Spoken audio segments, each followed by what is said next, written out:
SLBC సొరంగ మార్గంలో చిక్కుకున్న 8 మంది కోసం గాలింపు ముమ్మరమైంది.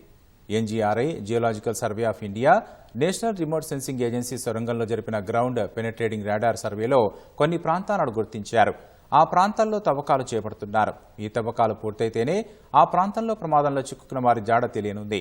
మరోవైపు టీబీఎం మిషన్ కట్టింగ్, పూడికతీత, డీవాటరింగ్ ప్రక్రియలు నిరంతరంగా కొనసాగుతున్నాయి. ఎన్జీఆర్ఐ మార్క్ చేసిన ప్రాంతాలలో తవ్వకాలు పూర్తయితే ప్రమాదంలో చిక్కుకున్న వారి జాడ ఈ రోజే తేలే అవకాశం ఉంది.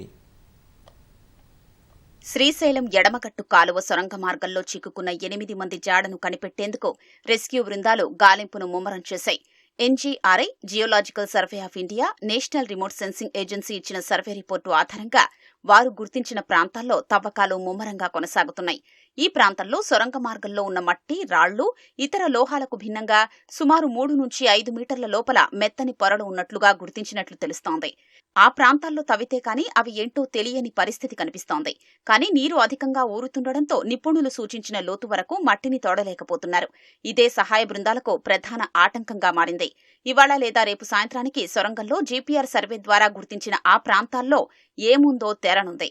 ఇప్పటికే ఆ ప్రాంతాల్లో తవ్వకాలు మొదలైనట్లు సింగరేణి సీఎండీ బలరాం వెల్లడించారు.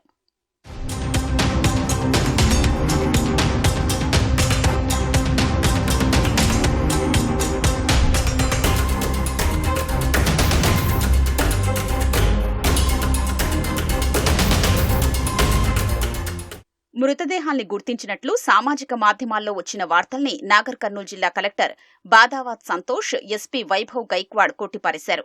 ఎన్జీఆర్ఐ కొన్ని ప్రాంతాల్ని మాత్రమే గుర్తించిందని, ఆ ప్రాంతాల్లో ప్రమాదంలో చిక్కుకున్న వారు ఉంటారన్న నమ్మకం లేదన్నారు. అది లోహం కానీ లేదా మరేదైనా పదార్థమైనా కావచ్చని వివరించారు. గల్లంతైన వారి కోసం గాలింపు చర్యలు జరుగుతున్నాయని, ఏదైనా సమాచారం ఉంటే వెల్లడిస్తామని పేర్కొన్నారు. జీపీఆర్, ఎన్జీఆర్ఐ కొంత మనకి చెప్పింది కానీ అది మనం కరెక్ట్గా చెప్పలేము. 100% it can be metal, it can be అది. సో కాబట్టి అది మనం 100%గా చెప్పలేము. సో వాళ్ళ ఫైండింగ్స్ ప్రకారం మనం కొంచెం ముందుకెళ్తున్నాము. బట్ ఫర్దర్గా అక్కడ ఏమైనా దొరికితే ఖచ్చితంగా కూడా మీడియాకి మనం తెలియజేస్తాం. అంటే ఇది మనము కొంత డిఫరెంట్ పాయింట్స్గా చెప్పారు. అది లోపల ఉంది. సో ఆ పాయింట్స్ కూడా మీకు క్లియర్గా మనం చెప్పగలుగుతాం. ఇంకా ఫర్దర్ అనాలిసిస్ నో ఇది కాదు. ఇది టోటల్గా మనకి కంటిన్యూస్గా డీసిల్టింగ్, కంటిన్యూస్ గా మెషిన్ కట్టింగ్ ఇవన్నీ నడుస్తున్నాయి. సో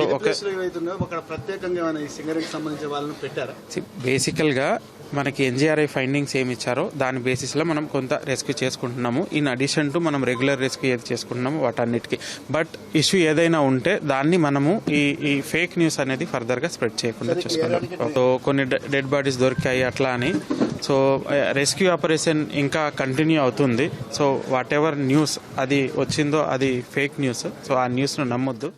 సొరంగంలో చిక్కుకున్న 8 మందిని కాపాడేందుకు army, navy, NDRF, Hydraa, Singareni, railway సహా 12 సంస్థలు సహాయక చర్యల్లో పాల్గొంటున్నారు.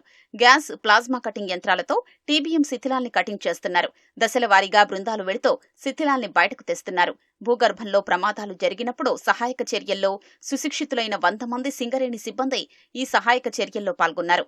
అత్యాధునిక సహాయ సామగ్రితో పాటు రాష్ట్ర, కేంద్ర సహాయక సిబ్బందితో సమన్వయం చేసుకుంటూ సొరంగంలో చిక్కుకున్న వాళ్లను క్షేమంగా తీసుకొచ్చేందుకు చర్యలు ముమ్మరం చేశారు.